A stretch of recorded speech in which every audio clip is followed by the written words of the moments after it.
Hello, everyone. I'm Heather Fleming, founder of Conscious Nutrition, and you may have recently read my article, Tips for Stress Eating for People Who Caregive. Is that you? I am a fellow caregiver who is an empath, sensitive, and also perfectionist and rebel. We are all these wonderful, complicated humans. And as I was writing the article, I decided to focus on cravings because some of us feel so powerless around cravings, or we're quick to judge them, or justify them, or deny them, or rebel or numb with them. So, thank you for downloading my cravings book. And this is just a great video for us to review it together. And then you can ask me any questions. So, I'm going to go ahead and share my screen and we can review the cravings book. Here we go. All right.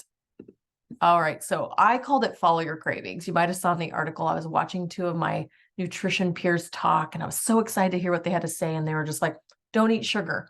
And I kind of giggled because I thought they were kidding, and they weren't.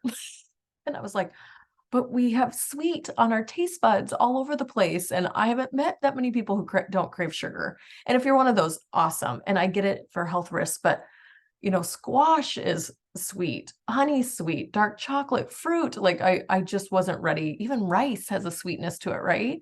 So I just wasn't ready to deny a whole taste bud. So I shut down the interview and wrote this book.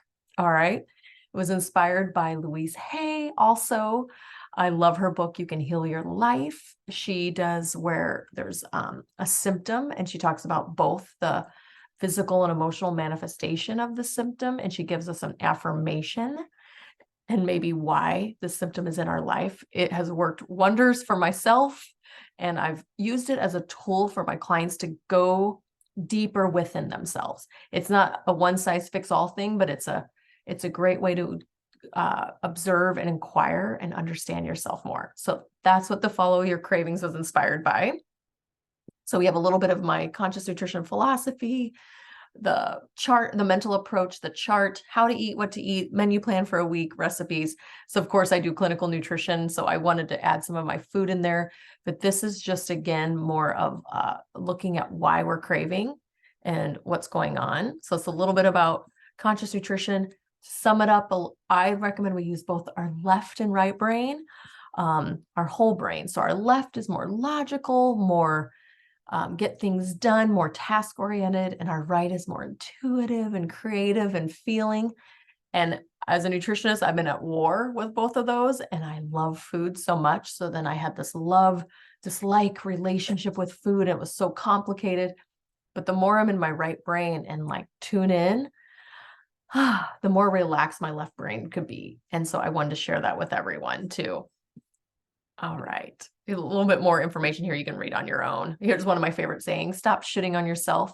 So instead of like shitting on the craving, we're using it as information to get curious. So I wake up in the morning. I usually don't put honey in my tea, but if I wake up and I'm craving donut, pastries, something, I'm like, something going on. Something happened last night.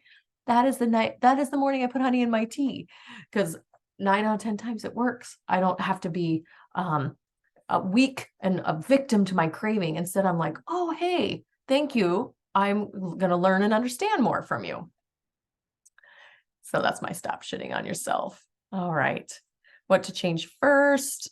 When our thoughts create so much chemistry in our body, and it's our operating system. So I'm a big fan of helping us look into our thoughts. I'll be honest, I wrote this book a long time ago. I've thought about redoing it, and I may, but right now I'm doing the video because I'm just enjoying it. So, all right. So here's the craving chart. Here's the main meat and potato, or if you're a vegetarian, beans and rice. You're going to stop and take 5 deep breaths. Whew, and visualize grounding yourself from the core of your belly button too. So sometimes a craving could be coming in to help ground you into the present moment. This will help your nervous system and body center first before the food or drink attempts to. So even just like giving ourselves that grounding. So I crave meat when I need to feel grounded. Just use that one, for example, or cheese sometimes when I want to feel comforted. So we're just giving ourselves that sensation first. The emotional suggestions are based on numerous case studies, research, and understanding how we manage our emotions with food. Only implement what feels right for you. If I could add one other thing here too, which I add in my membership courses, is that feeling like I want cheese because I'm sad. Let that emotion sit for 90 seconds. That's from Jill Bolte's book, Whole Brain Living. It's amazing. I highly recommend it. And I wrote this before I read that book too. So it's very complimentary. All right. So just sit with the emotion. Like, I feel sad.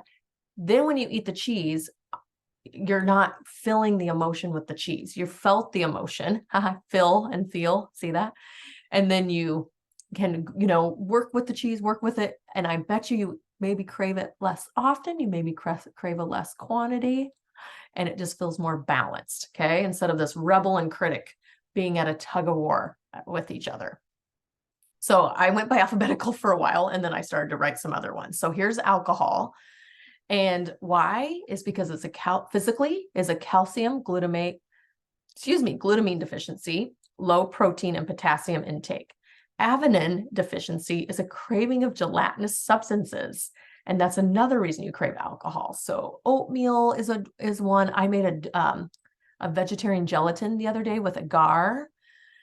And it was amazing. I made it a little sweet with honey, just because I'm living in my RV and sometimes honey gets really messy.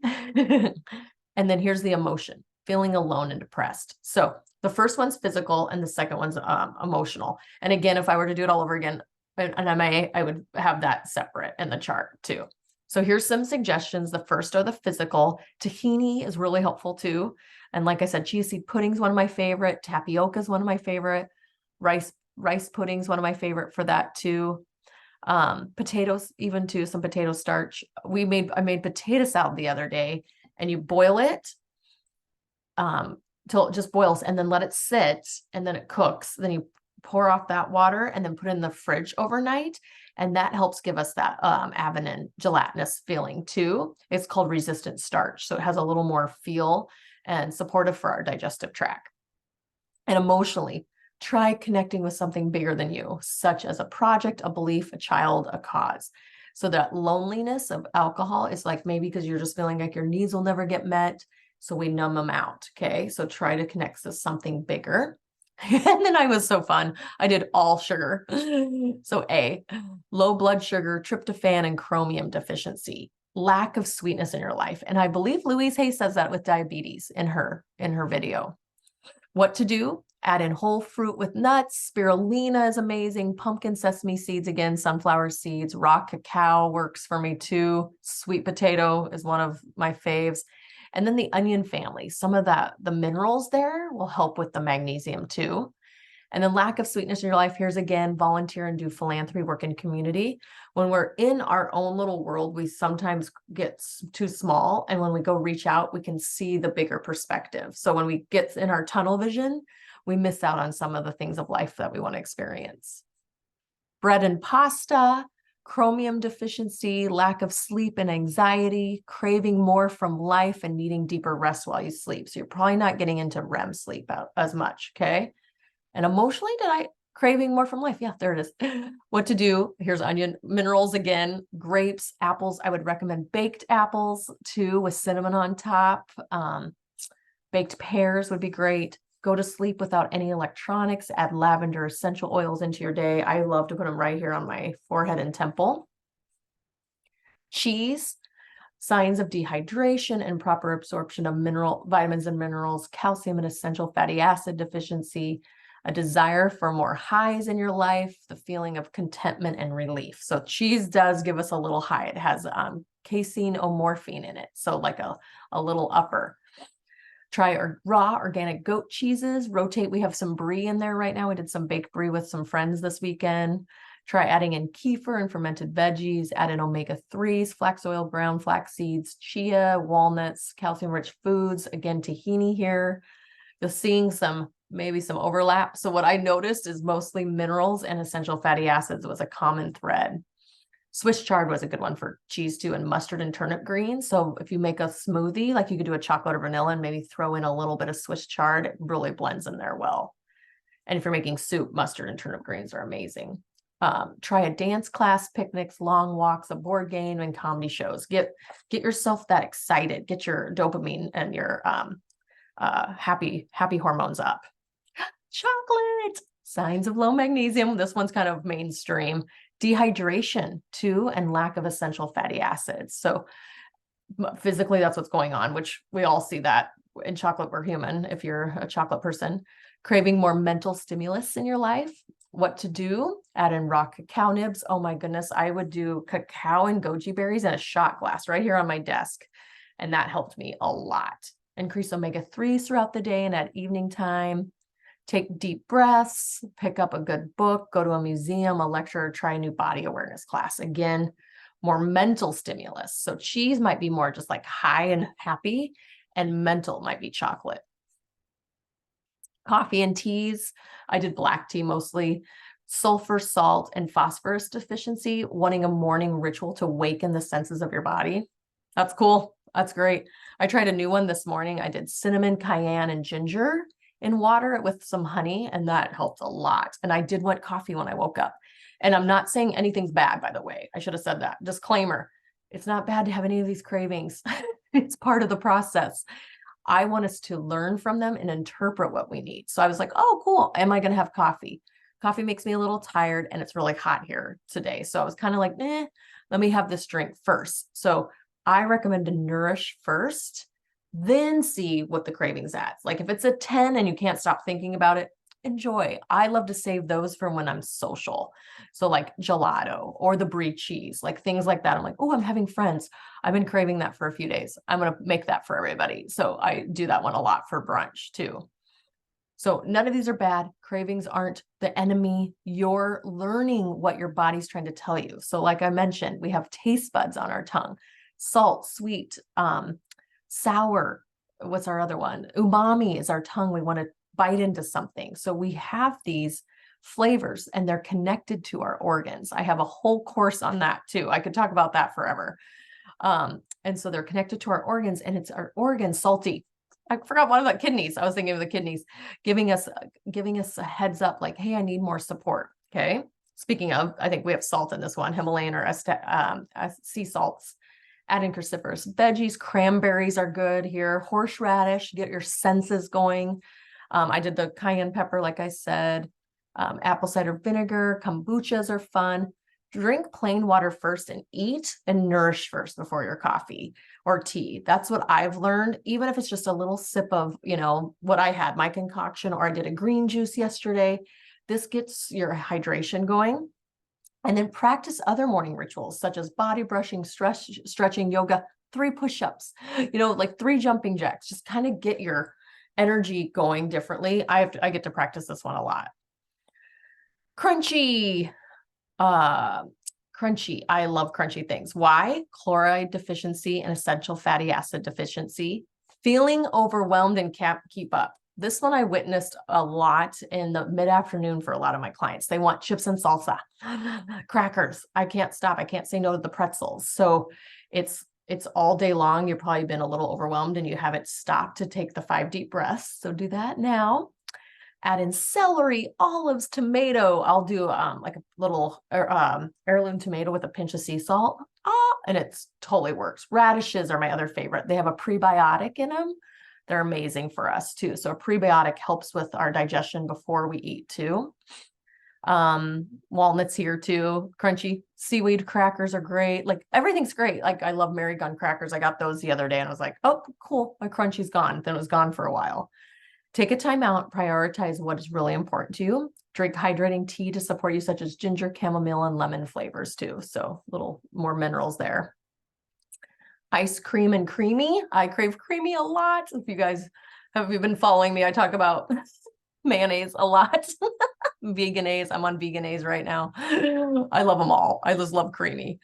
Dehydration and malabsorption of vitamins and minerals, wanting to cool down an emotion. It's usually anger. So I might be working with some emotions when that happens. Add in probiotics, fermented veggies, kombucha, chia seed pudding.